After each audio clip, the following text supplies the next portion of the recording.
بسم اللہ الرحمن الرحیم۔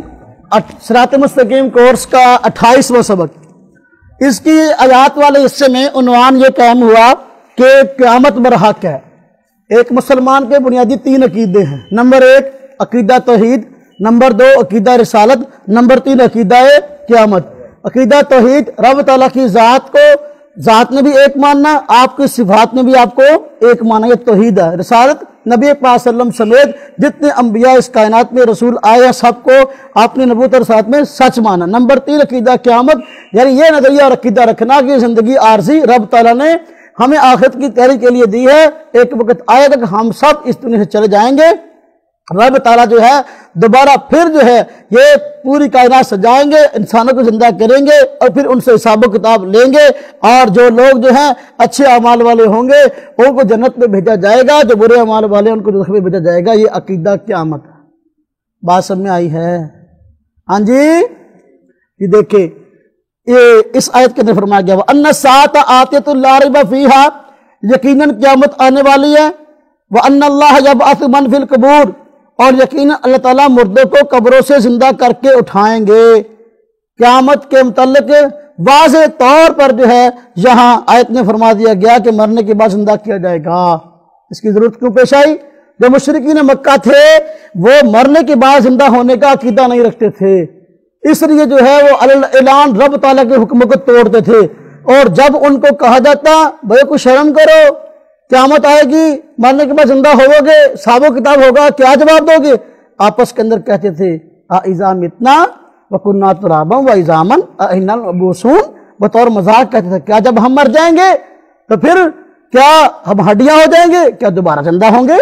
آپس میں سوال کرتے تھے۔ اس لیے رب تعالیٰ نے فرمایا کہ قیامت ضرور آئے گی، وَأَنَّ السَّاعَةَ، بے شک یقیناً قیامت آئے گی، اس بات میں کوئی شک نہیں ہے۔ وَأَنَّ اللَّهَ يَبْعَثُ مَن فِي الْقُبُورِ، اللہ جو لوگ قبروں میں ہوں گے سب کو زندہ کریں گے۔ بات سمجھ میں آئی ہے؟ حدیث شریف دیکھیں، اس میں قیامت کے دن کی ہولناکی کو بیان کیا گیا۔ حضرت ابو ہریرہ رضی اللہ عنہ سے روایت ہے مشکوٰۃ شریف کے اندر کہ نبی اکرم صلی اللہ علیہ وسلم نے فرمایا قیامت کے دن لوگوں کو اتنا پسینہ آئے گا جو زمین کے اندر 70 گز تک چلا جائے گا، زمین کے اندر 70 گز تک چلا جائے گا، اور پسینہ ان کے لیے لگام بن جائے گا، جیسا کوڑی دی لگام نہیں ہوتی، ہاں، یہاں تک کہ یہ پسینہ ان کے کانوں تک پہنچ جائے گا، انسان کے کانوں تک۔ انسان سر کے سارے اپنے اپنے پسینے میں ڈوبے ہوئے ہوں گے، سورج بہت نزدیک ہوگا۔ اب سورج اتنی دور ہے، اتنی گرمیاں دیکھ لیں کیا حال ہے، تو جب جو ہے سورج بالکل قریب ہوگا، سوا نیزے پہ کہتے ہیں، اس وقت کیا صورتحال ہوگی۔ عقائد میں قیامت کے متعلق بات ذکر کی گئی کہ اللہ تعالیٰ جب اس عالم کو فنا کرنا چاہیں گے تو حضرت اسرافیل کو حکم ہوگا، وہ سور پھونکیں گے جس کی آواز شروع میں نہایت دھیمی اور سریلی ہوگی، جو آہستہ آہستہ بڑھتی چلی جائے گی۔ سور یہ ایک سینگ کی طرح کی چیز ہے، پہلے زمانے میں جو ہے وہ کسی آواز اونچی لگانی ہوتی تھی نا، تو یہ جانوروں کے ٹوٹے ہوئے سینگ جو ہیں لے کر جو ہے اس میں آواز لگائی جاتی تھی، بہت دور تک جاتی تھی، تو وہ اس طرح کی کوئی چیز ہے، اس میں حضرت اسرافیل آواز لگائیں گے، تو وہ پہلے تو بڑی آہستہ ہوگی، پھر آہستہ آہستہ اونچی جائے گی، اتنی اونچی جائے گی کہ لوگ جو ہے جو سارے جو باہر نکلیں گے اب دیکھنے کے لیے کہ آواز کہاں سے آ رہی، سب کے دل پھٹ جائیں گے اور مر جائیں گے جو سب کے زندہ ہو۔ کہتے ہیں کہ آہستہ آہستہ جو ہے وہ آواز بڑھتی چلی جائے گی، جس سے انسان، جنات، چرند پرند سب حیرت کے عالم میں بھاگنے لگیں گے۔ جب آواز کی شدت اور بڑھے گی سب کے جگر ٹکڑے ٹکڑے ہو جائیں گے، پہاڑ رضا رضا ہو کر روئی کی طرح اڑنے لگیں گے، آسمان پھٹ جائے گا، ستارے جھڑ جائیں گے، اللہ کی ذات کے علاوہ کوئی چیزیں باقی نہیں رہے گی۔ کچھ عرصہ بعد اللہ تعالیٰ اسرافیل کو زندہ کر کے دوبارہ سور پھونکنے کا حکم دیں گے، اسرافیل بھی مر جائیں گے، سب مر جائیں گے تو اسرافیل بھی۔ اللہ اس کو فرمائیں گے لمن الملک اليوم، آج کس کی بادشاہت ہے؟ کہ کہاں کے دنیا کے بادشاہ جو اکڑا کرتے تھے میں بڑا، میں بڑا، میں حکمران، میں فلاں، کہاں ہے آج؟ کوئی جواب دینے والا نہیں ہوگا، کوئی نہیں ہوگا جواب دینے والا، صرف رب تعالیٰ کی ذات ہوگی، اس لیے رب تعالیٰ خود ہی جواب دیں گے للہ الواحد القہار، آج جو ہے بادشاہ صرف ایک رب کی ہے جو قہار ہے، رب تعالیٰ خود جواب دیں گے، کوئی ہوگا ہی نہیں۔ پھر اسرافیل کو زندہ کریں گے، ہاں جی، اور دوبارہ سور پھونکنے کا حکم دیں گے، جس سے پورا عالم ایک بار پھر وجود میں آ جائے گا، مردے قبروں سے اٹھیں گے، یہی قیامت کا دن ہوگا۔ ہر بندے کو بارگاہ الہی میں پیش ہونا ہوگا، رب کے سامنے آ کر ہم کلام ہونا پڑے گا، درمیان میں کوئی ترجمان نہیں ہوگا، دنیا میں کیے ہوئے سب اعمال سامنے ہوں گے، ان کے بارے میں جواب دہی ہوگی، انسان کا ہر عمل اللہ کے علم لوح محفوظ کرامن کاتبین کے رجسٹر میں محفوظ ہوگا۔ جس طرح ٹیپ ریکارڈ انسان کی آواز کو محفوظ کر لیتا ہے، اس طرح زمین بھی انسان کے ہر قول و فعل کو ریکارڈ کر رہی ہے، اور قیامت کے دن وہ سب کچھ اگل دے گی اور گواہی دے گی، اس انسان نے فلاں وقت میں فلاں جگہ یہ کام اچھا یا برا کیا تھا۔ انسانی اعضاء و جوارے کو بھی اس طرح زبان مل جائے گی، جو انسان کے حق میں یا اس کے خلاف بولیں گے، انسان کے ہاتھ اور پیر خود اس کے حق میں یا اس کے خلاف گواہی دیں گے۔ صحیح استعمال کیا ہوگا تو حق میں، بری جگہ استعمال کیا ہوگا تو خلاف گواہی دیں گے۔ اس دن نبی اکرم صلی اللہ علیہ وسلم شفاعت فرمائیں گے، اور آپ صلی اللہ علیہ وسلم کے پیروکاروں کو یہ سعادت نصیب ہوگی کہ گمراہ اس سے محروم رہیں گے، یعنی ان کی سفارش نہیں ہوگی۔ اس دن ایک ترازو قائم ہوگا، ہاں جی، جس کے ذریعے اعمال تولے جائیں گے، جبکہ جہنم کی پشت پر پل صراط قائم ہوگا، جو بال سے زیادہ باریک اور تلوار سے زیادہ تیز ہوگا۔ ہر شخص کی رفتار اس کے اعمال کے مطابق ہوگی۔ قیامت کا دن دنیا کے دنوں کے اعتبار سے 50,000 سال کا ہوگا۔ کتنا لمبا؟ 50,000 سال کا ایک دن ہوگا۔ اس دن موت کو ایک دمبے کی شکل میں لا کر ذبح کر دی جائے گا، جو اس بات کی علامت ہوگی کہ اس کے بعد کسی کو موت نہیں آئے گی۔ اہل جنت اور اہل جہنم سب کو ہمیشہ رہنا ہے، یہ فیصلے کا دن ہے۔ انجام کار جنتی جنت میں، دوزخی دوزخ میں چلے جائیں گے۔ جنتی جنت میں، دوزخی دوزخ میں چلے جائیں گے۔ تو دیکھو یہ سارا قیامت اور اس کے بعد کے حالات جو ہیں اپنی جگہ پر برحق ہیں۔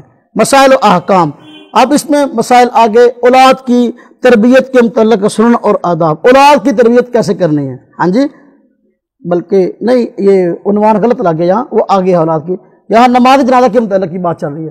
پہلے ہم نے نماز جنازہ کے متعلق کچھ مسائل پڑھے ہیں، اب مزید ہیں۔ نماز جنازہ کی سنتے عنوان ہے۔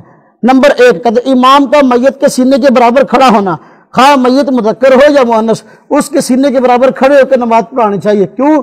سینہ جو ہے انسان کا یہ نور کی جگہ ہے، اس لیے اس کے برابر کھڑے ہوں گے۔ نمبر 2، پہلی تکبیر کے بعد ثنا پڑھنا، سبحانک اللہم، ثنا پڑھی۔ نمبر 3، دوسری تکبیر کے بعد حضور صلی اللہ علیہ وسلم پر درود شریف پڑھنا۔ نمبر 4، تیسری تکبیر کے بعد میت کے لیے دعا کرنا۔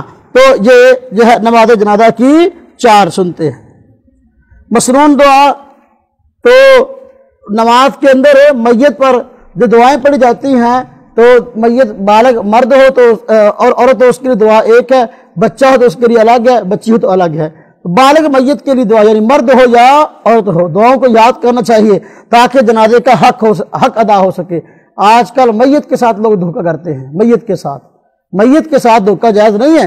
اپنے والد، اپنے بھائی، اپنی بہن یہ فوت ہو گئے، اب جو ہے اس آخری حق تو ہے ہی ان کا کہ بھئی ان کی دعائیں مغفرت کریں جنازہ کی صورت میں۔ اب جو ہے جس کو آتا ہی نہیں ہے وہ دعائیں مغفرت کرنا جانتا ہی نہیں ہے، کتنا بڑا دھوکہ ہے، ویسے ایسے ہو کے کھڑا ہے، بس پتہ ہی نہیں کرنا کیا ہے۔ دعائیں یاد کرنی چاہیے۔ دنیا کے سارے کاموں کے اندر رکھ رکھاؤ ہوتا ہے، جنازے میں رکھ رکھاؤ اس سے زیادہ ہوتا ہے، ہاں جی، بس صرف دکھان واسطے آجو کسی جنازہ پڑھنا ہے، جانتے ہوئے اتنا میٹ ڈالے تو رش پڑنا نا، جب جنازہ ختم ہوتا ہے ایسے رش پڑتا ہے میت کے وارثوں کو، ملنے والوں کا۔ تعزیت کرنی چاہیے، لیکن بہت سارے لوگ تعزیت کا بانا نہیں جانتا سے ہوتی کیا ہے، صرف دکھان واسطے ہونے کہ ایسے آئے ہوئے ہیں، جنازہ نہیں آتا لیکن بتانے کے لیے کہ میں آیا ہوا ہوں، تو بھائی جنازہ پڑھنا چاہیے۔ اللہم اغفر لی حینا و میتنا و شاہدنا و غائبنا و صغیرنا و کبیرنا و ذکرنا و انسانا، اللہم من احییتہ منا فاحیہ علی الاسلام ومن توفیتہ منا فتوفہ علی الایمان۔ جی ترمذی شریف جلد 1 صفحہ 166، نسائی جلد 1 صفحہ 281 میں یہ دعا ذکر کی گئی بالغ کے لیے۔ اللہم اغفر لی حینا، اے اللہ بخش دیجئے ہمارے زندوں کو، ومیتنا اور ہمارے مردوں کو، وشاہدنا اور ہمارے جو حاضر لوگ ہیں ان کو، وغائبنا اور جو غائب ہے ان کو، وصغیرنا اور ہمارے بچوں کو، وکبیرنا اور بڑوں کو، وذکرنا ہمارے مردوں کو، وانثانا ہماری عورتوں کو بخش دیجئے۔ اللہم من احییتہ منا، اے اللہ ہم میں سے جس کو آپ زندہ رکھیں، فاحیہ علی الاسلام، اس کو اسلام پر زندہ رکھنا، ومن توفیتہ منا، ہم میں سے جس کو آپ موت دے، فتوفہ علی الایمان، اس کو ایمان پر موت دینا۔ یہ بہت جامع دعا ہے، تو میت کی مغفرت کے لیے جو ہے یہ دعا بھی ہے، اور اس کے علاوہ اور بھی دعائیں اس میں آ گئی ہیں، تو دعا کو یاد کرنا چاہیے تاکہ اس کا حق ادا ہو سکے۔ اللہ رب العزت جو ہے وہ عمل کی توفیق عطا فرمائے۔